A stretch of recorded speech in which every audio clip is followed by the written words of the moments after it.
In this segment of homework 2, we're going to talk about solving equations. Now recall, equations have equal signs.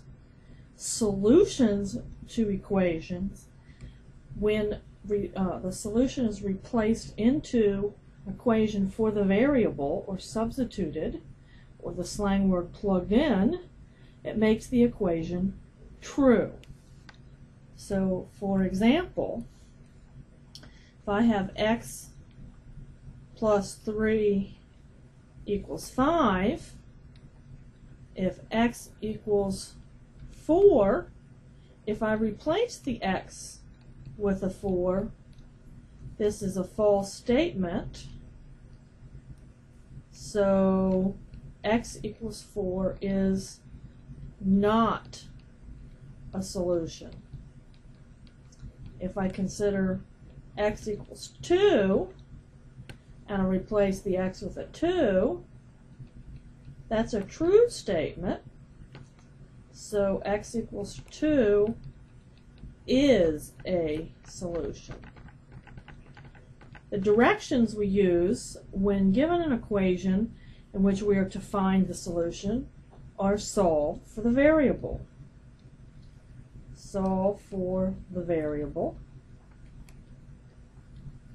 Or sometimes we're told to find the solution. Okay. We basically have a couple of rules to do this. The addition rule, the multiplication rule. The idea is whenever you have a variable with something added or subtracted to it, for example, x plus 4 equals -7, we undo the operation in order to get the x alone. So we're going to focus on getting the x alone and getting rid of those things that are with it by doing the opposite operation.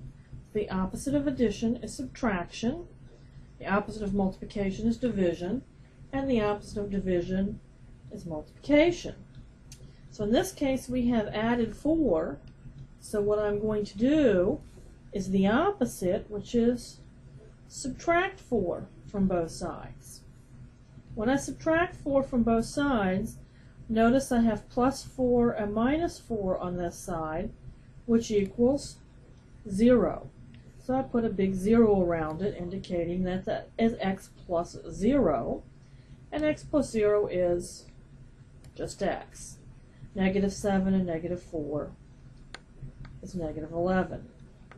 If we want to check our solution, then I would come over here, and in place of the x, I would put my proposed solution, which is -11.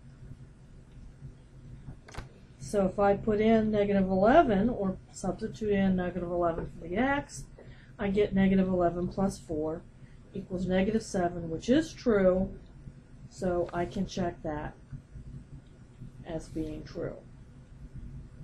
Okay, if I want to try one that has the multiplication rule, 3x equals 15. 3 is written by the x, so it's implied that it is multiplication, and what I want to do to get the x alone is divide both sides by 3. The entire side needs to be divided by 3. Now remember, 3 divided by 3 is 1. So we write this line, we often call that canceling. Really, 3 divided by 3 is 1. Look, it looks like a giant 1. 1 times x is just x. 15 divided by 3 is 5. Often people get confused and do the opposite sign because we do the opposite sign when we add and subtract. Remember, when you divide by the opposite sign, you get -1. And we want +1 so that we don't have to write the 1 next to the x. So my solution is 5. If I wanted to check it out, I could. 3 times 5 is indeed 15. Replaced that x with the 5. Okay, now what if we put the two operations together? One, for example, 3x minus 2 equals 7. When we put the two operations together, we want to save the division for last. So that means we want to get the term, the xy term alone first. Get the variable term alone first. Okay, so in this case, our variable is x, so our x term is 3x, so I want to get it alone by getting rid of this negative 2. Focus on the thing I want alone. I want to get the 3x alone, so I'm going to have to do the opposite here, which is add 2 to both sides. Again, negative 2 and 2 together gives me a giant 0. 3x plus 0 is just 3x. And on this side I have 7 plus 2, which is 9. So I have a brand new equation which has the exact same solution as my original equation. Now remember, that is 3 times x. So in order to get the x alone, I'm going to divide. I want to divide by whatever is going to give me 1 here, which is going to be 3, or the exact thing of the coefficient. The 3's are going to cancel, giving me a giant 1. 1 times x is x, and 9 divided by 3 is 3. Again, if I want to check it, then I am going to replace the x with my proposed solution, which is 3, and see if I get 7. Well, 3 times 3 is 9, minus 2, 9 minus 2 is 7, so that is a solution. This will work even if I have decimals. So let's do an example with a decimal. 2.5x minus 5.1 equals 6.4. So what am I going to do? I'm going to do the opposite, which is to add 5.1 to both sides. So that's going to be 2.5x. It's a giant 0. And this is 11.5. And now I have 2.5 times the x. So I'm going to divide both sides by 2.5. And being a little lazy here, I'm going to reach over and get my calculator. Later I will be able to show you my calculator. But now I'm just going to do it. 11.5 divided by 0.25 in my calculator, and it gave me 4.6. Again, I might be careful to say it's 11.5 divided by 2.5, which is the same thing as saying 2.5 into 11.5. So we can do it that way. Now what if I have variables on both sides? Something like 5x minus 3 equals 2x plus 7. Your first step is to get all variables combined on one side. Whoops, on one side.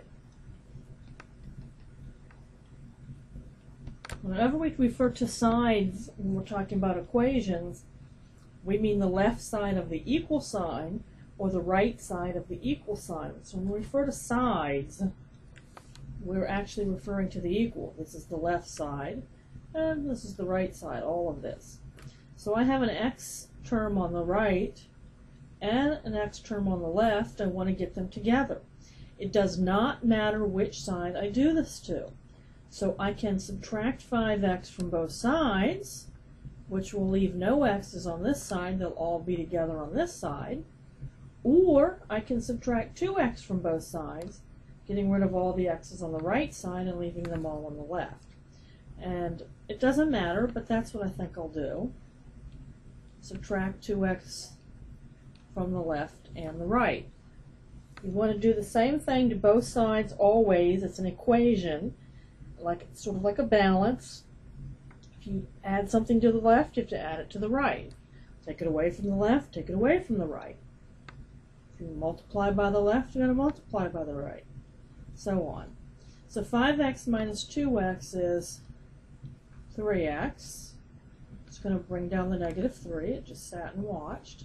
These went together and became 0, and 0 plus 7 is 7. Now remember, the second step was to get the variable term alone. So the second step is to get the variable term alone. So how am I going to get the variable term alone? I'm going to add 3 to both sides. So I end up with 3x plus 0 here, which is just 3x. I end up with a 10 on the right. One step left because this is 3 times x. So divide both sides by 3. That cancels, or gives me a giant 1 times x, which is just x, which is 10/3. This is an improper fraction, but it is reduced. So improper is okay. Make sure it is reduced. And this one is reduced. If we were talking about an application, we'd want to change it to a mixed number. So you can change to mixed numbers when desired. When it's just a regular math problem not attached to an application like this, I'm happy with 10/3. It's a nice reduced fraction. We all see what it is. Now, if we're talking about how many miles I live from your house, it would be very strange of me to say I live 10/3 of a mile from your house. I would want to say I live 3 1/3 miles from your house. I'd want to change it to a mixed number. If I'm making a recipe, I need 3 1/3 cups. I wouldn't say I need 10/3 of a cup. So we're happy enough with improper fractions. Speaking of fractions, we can actually do a problem with fractions in it. And the nice thing about this is we can get rid of those fractions.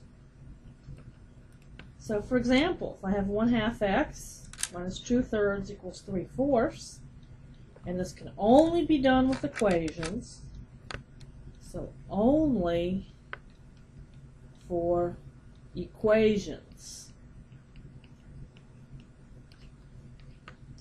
Multiply each term by the lowest common denominator. And reduce. And you get an equivalent equation, one that has the same solution without any fractions. So in my example here, my LCD is what? What number do 2, 3, and 4 all divide equally into? Well, yes, 24. We can multiply them all together, but there's a smaller one. It's 12. So what I'm going to do is I'm going to multiply each of these by 12, and I'm going to just copy it so you can still see the original problem here. No, typically working it, I wouldn't do that. So I'm going to multiply this one by 12, this one by 12, and this one by 12. Now you can think of these as 12 over 1s if that's easier for you. Or you can think of multiplying just the numerator part by 12. Now I'm going to reduce. 12 divided by 2 is 6. 12 divided by 3 is 4, and 12 divided by 4 is 3. So now I have 6 times 1x, which is 6x, 4 times negative 2, which is negative 8, and 3 times 3, which is 9. So now I have an equation that has no fractions in it. And I go about solving it like I did before. I'm trying to get the 6x term alone. So I'm going to add 8 to both sides, giving me 6x, 6x plus nothing equals 17.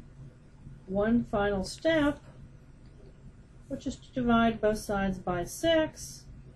These 6's cancel or make a 1. 1 times x is x, equals 17, 6.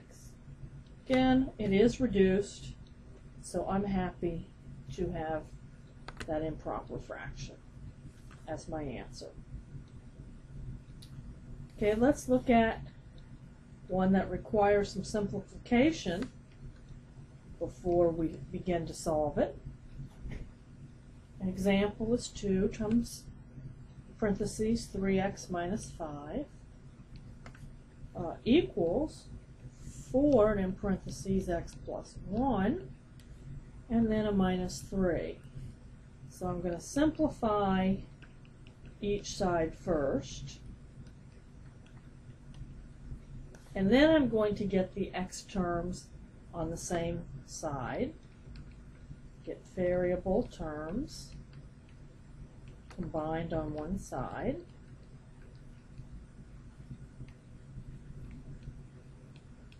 and then I'm going to get the variable term alone, and if necessary, then I'll divide. So those are the steps. Okay, so first thing I'm going to need to do is distribute this 2 on the left side, distribute this 4 on the right side. Remember there's an invisible 1 in front of that x. So on the left side, 2 times 3 is 6x. 2 times negative 5 is negative 10. So that's totally simplified. On the right, I'm going to get 4 times 1x, which is 4x. 4 times 1, which is 4. And then a negative 3. I can put these like terms together, the plus 4 and the negative 3, because they equal plus 1. Since I've already finished the left side, I'm just going to copy it. So now I have an equation. Each side of the equation on the left and the right is a simplified expression. Now I'm going to get the variable terms on one side together, so I'm going to subtract 4x from both sides. That leaves me on this side 2x minus 10 is still there. The 4x and the negative 4x combine to give me nothing, or 0. 0 plus 1 is 1. Going to add 10 to both sides now. And that gives me on the left 2x plus 0, or just plain old 2x. And 1 plus 10, or 11, on the right side. One last step, divide by 2. The 2's will cancel, or 2 divided by 2 is 1. So x equals 11 halves. You could put that in terms of a mixed number or in terms of a decimal. If you were to put 11 divided by 2 into your calculator, you would get 5.5. Now notice this is an exact answer. If you have to round your answer, it's an estimate.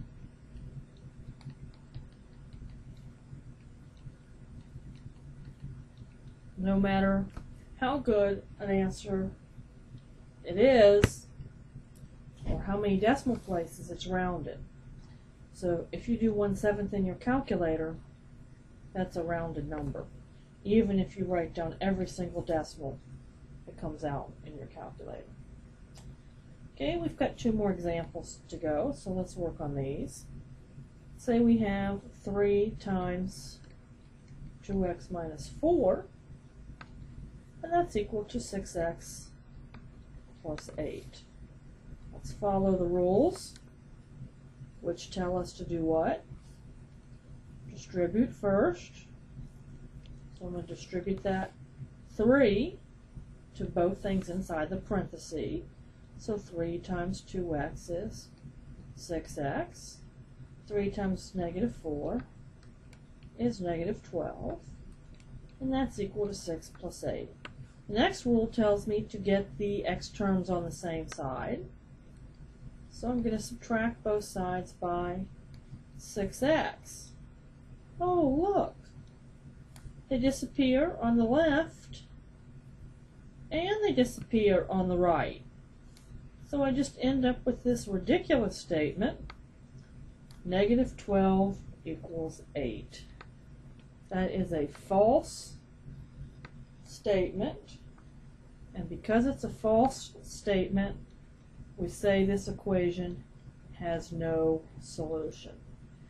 In other words, you can search and search, you can try any number that you want, and never find a number that you can replace the x with that will make this statement true. The statement's always false, no number works, so there is no solution. So whenever the variables disappear, you end up with a totally false statement. That's when you can say no solution. Okay, let's do one more. 2x minus, and then in parentheses, 5x minus 3 equals 3, and then in parentheses, 1 minus x. So it looks like I have some distributing to do. I'm going to write in the invisible 1 there, and the invisible 1 over here in front of the x, just to help me remember what I need to do. This negative 1 is going to get distributed to both things inside the parenthesis, and this 3 is going to get distributed to both things. So that's going to leave me with 2x minus 5x plus 3. Negative 1 times 5 is negative 5. Negative 1 times negative 3 is positive 3. And on the right, 3 times 1 is 3, and 3 times negative 1 is negative 3x. Need to combine some like terms over on this side. 2x and negative 5x combined to give me negative 3x plus 3.